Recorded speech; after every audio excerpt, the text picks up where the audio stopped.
The thunder cracked like a whip across the night sky, and rain hammered the roof of the old pickup truck as if trying to drown it. Jake Harlan gripped the steering wheel tighter, his knuckles white, peering through the blurred windshield. His 5-year-old daughter, Lily, was asleep in the passenger seat, bundled in a blanket, her small chest rising and falling peacefully despite the storm raging outside. Jake was exhausted. Another double shift at the factory. Another day scraping by on overtime pay that barely covered the bills. His wife, Sarah, had been gone 3 years now, taken by cancer that they couldn't afford to fight properly. Since then, it had been just him and Lily in their tiny apartment on the edge of town. He was a good dad, the best he could be, but some nights, the weight of it all felt unbearable. A flash of lightning illuminated the road ahead, and that's when he saw it. A sleek black luxury car spun out on the side of the highway, half submerged in a ditch filling fast with floodwater. The driver's door was ajar, hazard lights blinking weakly. Jake's heart raced. He pulled over immediately, killing the engine. "Stay here, sweetheart," he whispered to the still sleeping Lily, though she didn't stir. Grabbing his flashlight and rain jacket, he dashed out into the downpour. The car was a Mercedes, expensive, the kind he'd only seen in magazines. As he approached, he saw a woman slumped against the steering wheel, blood trickling from a cut on her forehead. She was dressed in a tailored suit, now soaked and torn, her dark hair plastered to her face. "Hey, can you hear me?" Jake shouted over the rain, yanking the door open. She groaned faintly. Alive. Thank God. He checked her pulse, strong, and carefully pulled her out, cradling her in his arms as he carried her back to his truck. She was lighter than he expected, but the storm made every step a battle. By the time he got her into the back seat beside Lily's car seat, which he'd quickly rearranged, he was drenched to the bone. Lily stirred. "Daddy." "It's okay, baby. There's a lady who got hurt in the storm. We are gonna help her." The woman, Clara Voss, though he didn't know her name yet, murmured something incoherent. Jake didn't think twice. The nearest hospital was 20 miles away, and the roads were flooding fast. His apartment was only 5 minutes out. He could get her dry, cleaned up, and call an ambulance if needed. He drove carefully, glancing in the rearview mirror. She was beautiful, even battered by the accident. Sharp features, high cheekbones, the kind of elegance that spoke of a life far removed from his. But right now, she was just a person who needed help. At the apartment, he carried her inside while Lily trailed behind, wide-eyed and clutching her stuffed bunny. "Daddy, is she gonna be okay?" "Yeah, honey. Go get into your pajamas and wait in your room, all right? Daddy's got this." Jake laid the woman on his couch, wrapping her in blankets. Her clothes were ruined, muddy, wet, clinging uncomfortably. He hesitated, then gently removed her soaked jacket and blouse, averting his eyes as much as possible, dressing the cut on her head with the first aid kit. She was out cold, probably concussed. He found one of his old flannel shirts, soft, oversized, and carefully slipped it over her head, buttoning it modestly. It swallowed her frame, hanging to her knees. Better than nothing. He made coffee, sat in the armchair across from her, and waited. Lily peeked out from her room. "Can I help?" "You can bring her a glass of water for when she wakes up." Hours passed. The storm raged on. Eventually, exhaustion won, and Jake dozed off in the chair. Morning light filtered through the thin curtains, accompanied by the smell of fresh coffee. Jake's eyes snapped open at the unfamiliar clinking in the kitchen. He bolted upright, heart pounding. There, standing at his stove, flipping pancakes like she owned the place, was the woman from the crash. She was wearing his shirt, the blue flannel one, sleeves rolled up, hem brushing her thighs. Her hair was tousled but clean, she must have used his shower, and she moved with a confident grace that made his tiny kitchen feel even smaller. She turned, smiling softly, a spatula in hand. "Good morning. I hope you don't mind. I was starving, and your daughter told me where the pancake mix was." Jake froze in the doorway, mouth agape. Lily was already at the table, giggling as she poured syrup. "Daddy, Miss Clara made breakfast. She's nice." The woman, Clara, set down the spatula and extended a hand. "Clara Voss.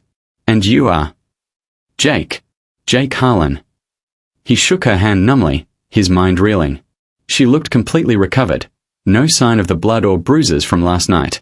"Thank you," she said sincerely, her green eyes locking onto his. "For saving my life. I remember the crash, the water rising, and then you.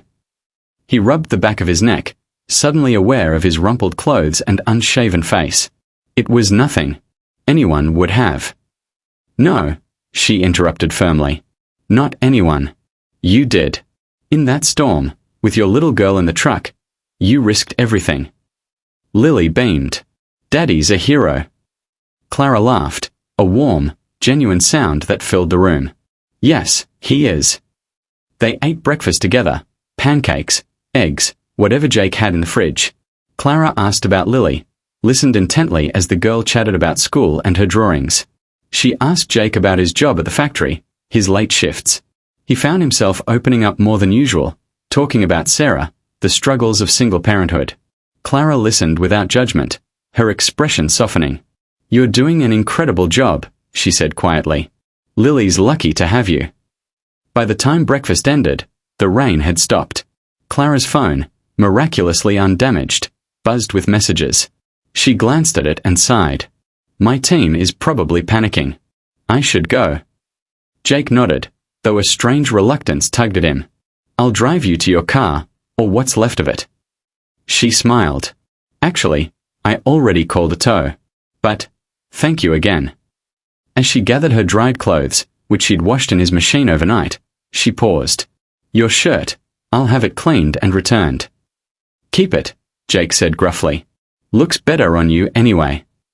Her cheeks flushed slightly, the powerful woman, blushing. Maybe I'll see you around, Jake Harlan. And then she was gone, stepping into a waiting rideshare, leaving Jake staring after her, wondering if he dreamed the whole thing. Life returned to normal, or tried to. Jake went back to the factory, long hours on the assembly line for Voss Industries, one of the biggest manufacturing companies in the state. He didn't connect the name at first. 2 weeks later, everything changed. It started with a pink slip. Layoffs. Budget cuts. Jake was called into HR, handed his severance, a measly 2 weeks' pay, and escorted out. He stood in the parking lot, staring at the check, panic rising. How would he pay rent? Lily's school fees? The medical bills that still lingered from Sarah? He didn't tell Lily that night. Just tuck her in, read her a story, and lay awake staring at the ceiling. The next morning, a knock at the door woke him.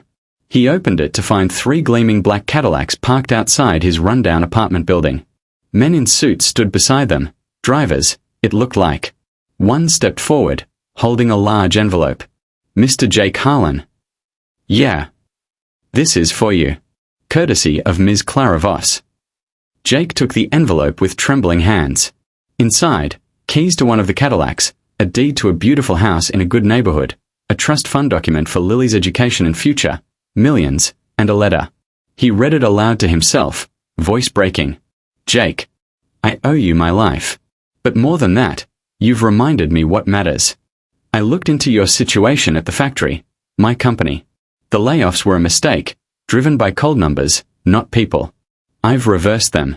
Your job is waiting, with a promotion and raise. The house is yours. 1 Cadillac for you, 1 for errands, 1. Well, because you deserve excess after all you've endured. But most importantly, I can't stop thinking about that morning. About you. About Lily. About the man who saved a stranger without hesitation. I'd like to see you again. Properly this time. No storms, no crashes. Just dinner. Yours, Clara. Jake sank onto the couch, tears streaming. Lily wandered out, rubbing her eyes. Daddy, why are there fancy cars outside? He pulled her into a hug. Because, baby, sometimes, kindness comes back in ways you never expect. That evening, Jake drove one of the Cadillacs, still pinching himself, to the address Clara provided. A stunning restaurant overlooking the city. She was waiting, in an elegant dress this time, but her smile was the same. You came, she said softly. I had to return this.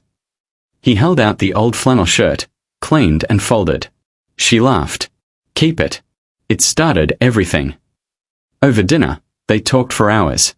Clara opened up about her life, the pressure of running Voss Industries after her father's death, the loneliness at the top, the accident that made her question everything. I was driving too fast that night, she admitted. Chasing a deal, ignoring the storm. You saved me from more than the crash, Jake shared his fears, his love for Lily, his dreams of giving her a better life.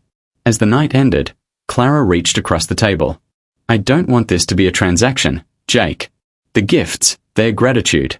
But this." She gestured between them. "This could be something real." He took her hand. "I'd like that." Months passed in a whirlwind. Jake moved into the new house with Lily, who adored Clara instantly. Clara visited often, reading stories to Lily, helping with homework.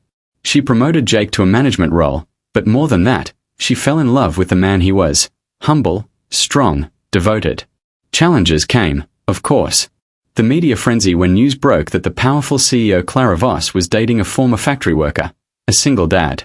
Whispers of gold digging, of ulterior motives. Clara's board questioned her judgment. One night, after a particularly brutal tabloid article, Jake found Clara on the balcony of her penthouse, staring at the city lights.